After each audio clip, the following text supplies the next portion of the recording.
খাৰুপেটীয়াত পথ নিৰ্মাণত ঠিকাদাৰৰ গাফিলতিৰ অভিযোগ দীৰ্ঘদিন ধৰি জমৰ যাতনা ভুগিছে ছাত্ৰ ছাত্ৰীৰ লগতে পথচাৰীয়ে দৰঙৰ খাৰুপেটীয়াৰ 15 নং ৰাষ্ট্ৰীয় ঘাইপথৰ পৰা ভূতপুখুৰী হৈ কুঁৱৰী পুখুৰীলৈ যোৱা সদাব্যস্ত পথটোৰ নিৰ্মাণৰ কামত ঠিকাদাৰৰ গাফিলতি কৰাৰ অভিযোগ উত্থাপন হৈছে।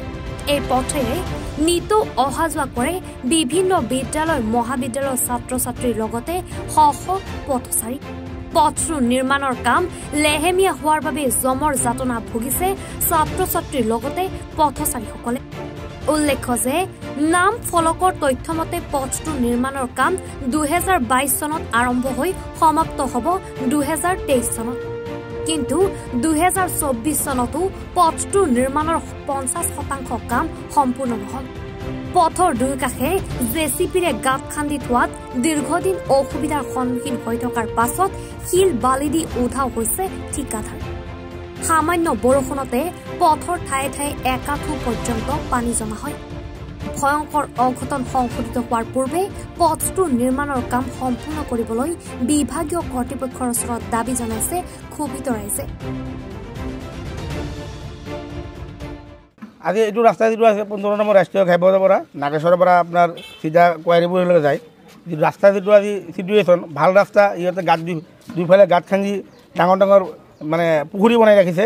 এতিয়া না পিলপিলি যাব পাৰে, না বাইক যাব পাৰে, না ষ্টুডেণ্ট যাব পাৰে। আজি এইটো ৰোডত কমচে কম 6টাৰ পৰা 7টা স্কুল চলি আছে, আপোনাৰ প্ৰাইম চলি আছে, দীক্ষা চলি আছে, ইফালে লুইট ভেলি আছে, ইফালে এইটো পথতে অহা যোৱা কৰে। আপোনাৰ নগাজান LP স্কুল আছে, ইফালে দুটা মছজিদ আছে। আজি মানুহ খোজকাঢ়ি যাব নোৱাৰা হৈছে, বাইক লৈ গ'লে বাইক পৰি গৈ আছে, সৰু সৰু বাচ্চা এক্সিডেণ্ট হৈ আছে। আজি এইটো কাৰণে দায়ী কোন? কাৰণ ঠিকাদাৰৰ কাম 2023 কমপ্লিট কৰিব লাগে।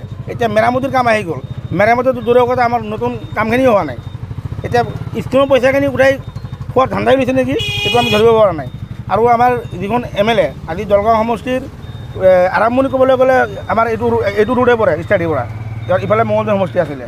আজি দলগাঁও সমষ্টিৰ বিধায়ক আজিলৈকে এবাৰ মানে চাবলৈ অহা নাই যে আমি কেনেকুৱা চিটুৱেশ্যনত আছোঁ।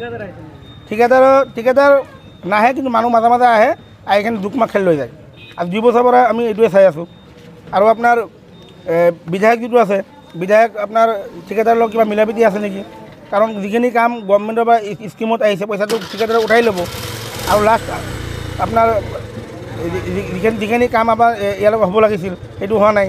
আৰু দলগাঁও সমষ্টিৰ বিধায়ক যিহেতু গোটেইখিনি কাম হ'ব নহ'ব এইটো বিধায়কে নজৰ ৰাখিব লাগিব। কাৰণ বিধায়কৰ সমষ্টিতে আমি বিধায়কক ভোট দিছোঁ, ঠিকাদাৰ ক'ৰ পৰা আহে ক'ত যায়। নতুনকৈ নিৰ্মাণ হ'বলগীয়া কামত 2022 ছেপ্টেম্বৰৰ পৰা আৰম্ভ কৰিছিল আৰু 2023 ছেপ্টেম্বৰত শেষ হোৱাৰ কথা আছিল। কিন্তু 2022 পাৰ হৈ গ'ল, 24 চলি আছে। 24ৰ ভিতৰতো ৰাস্তাটোৰ এনেকুৱা এটা অৱস্থা হৈছে যিটো অৱস্থাত ৰাস্তাৰে হাজাৰ হাজাৰ ল'ৰা ছোৱালী স্কুললৈ অহা যোৱা কৰাত যথেষ্ট অসুবিধাৰ সন্মুখীন হৈছে। লগতে এই স্কুলৰ কাষতে এখন প্ৰাইমাৰী বিদ্যালয় আছে। কণ ল'ৰা ছোৱালী স্কুললৈ যাওঁতে তেওঁলোক ৰাস্তাৰ পৰা বাগৰি পৰি যায়, কাপোৰখিনি নষ্ট হয়, কিতাপ পাতি নষ্ট হয়। এইখিনি আমি বিভিন্ন সময়ত বিভাগীয় কৰ্তৃপক্ষৰ লগতে মাননীয় জিলা উপায়ুক্তকো অৱগত কৰিছিলোঁ, যদিও আজিলৈকে জিলা উপায়ুক্তগৰাকীৰ পৰাও আমি কোনো যিটো পৰামৰ্শ বা ব্যৱস্থা আমি উপলব্ধ হোৱা নাই। 0% কাম হৈছে বুলি আমি অনুমান, কাৰণ ৰাস্তাটো ভাল ৰাস্তা আছিল।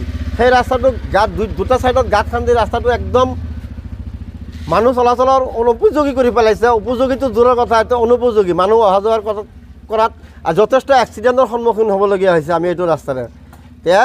বিশেষকৈ এই ৰাস্তাৰ প্ৰতি আমাৰ দলগাঁৱৰ যিজন বৰ্তমানৰ বিধায়ক, তেখেতৰ যিটো মাহীৰ দৃষ্টি, তাতো আমি তেখেতৰ বিধায়কগৰাকীকো আমি গৰিহণা দিবলৈ বাধ্য হৈছোঁ।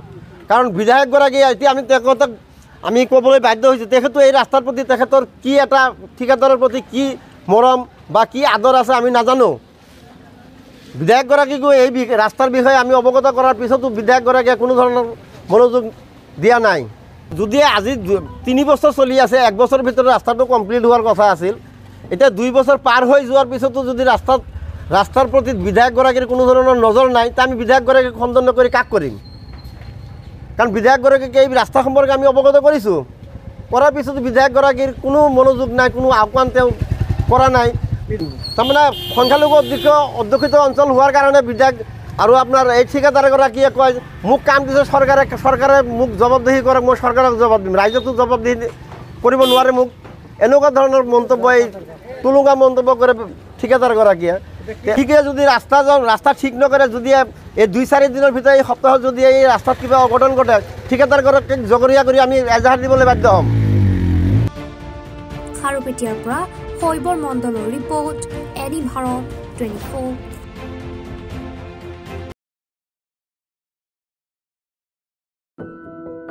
এনি ভাৰত 24ৰ প্ৰথম প্ৰয়াস জুবিন গাৰ্গৰ গীতৰ প্ৰতিযোগিতা। জুবিনৰ গানে কি আনে?